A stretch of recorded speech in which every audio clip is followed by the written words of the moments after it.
How does the Hue Saturation tool work? We have three control sliders. The first slider is called Hue. Hue is the sequence of colors on the RGB color wheel. Next, we have the Saturation slider. We can increase saturation or decrease saturation. And the last slider is Lightness. You can make it lighter or darker. Just above, we have a color selection with which we will work. If we choose blue, we will work not with just one blue, but with everything that can be called blue. Light blue, dark blue, saturated blue, unsaturated blue. So this is working with the blue color group. Also here we can work with all colors simultaneously.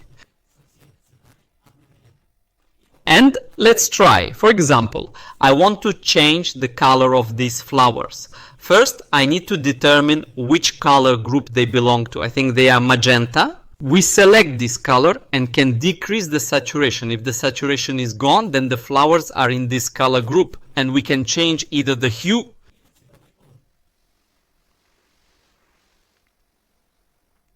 or its saturation, or lighten and darken it. But note, this type of lightness has one nuance. When adding or decreasing any lightness, the color saturation will always drop.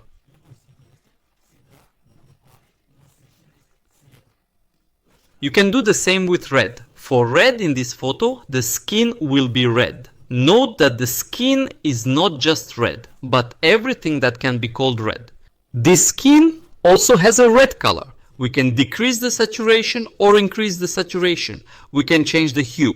Let's go into more detail about what hue is. We have the RGB color wheel. The RGB color wheel consists of 6 colors in a specific sequence. Red, yellow, green, magenta, blue, purple. And if I move the hue slider to the right, our colors will change clockwise. If I move it to the left, our colors will change counterclockwise.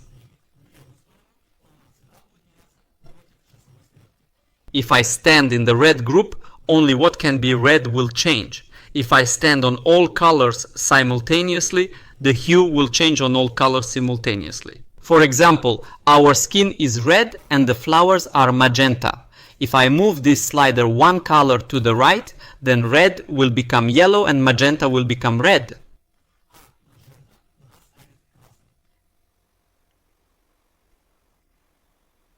Great!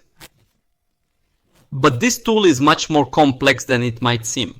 This tool has several more functions. For example, the tinting function. If we check the box, we will tint our photo. Where we have hue, we choose what color we will tint. Where we have saturation, we will choose the saturation of the color we will tint, and lightness. This affects the entire photo as a whole, regardless of the color.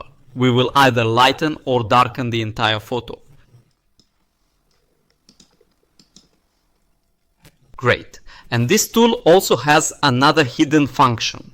If we choose a color, for example, I want to work with the skin. I will choose red because red is most often responsible for the skin. But sometimes the skin can consist of 2 color groups. For example, not only red, but red and yellow. And we can combine these 2 colors. For this, we need to choose the red group. And below it shows which red we have chosen. Where we have the light gray part, this is the color it will work with. And on the sides it shows feathering, so there is no overly harsh transition. And we can increase these areas.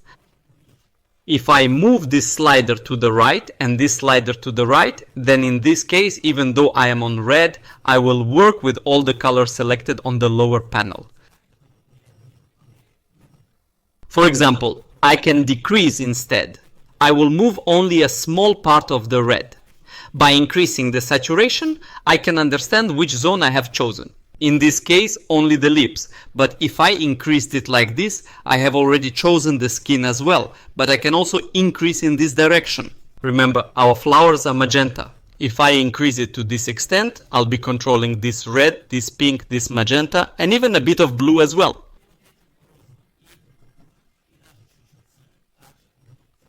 With this panel, we can visually understand which color we will be controlling.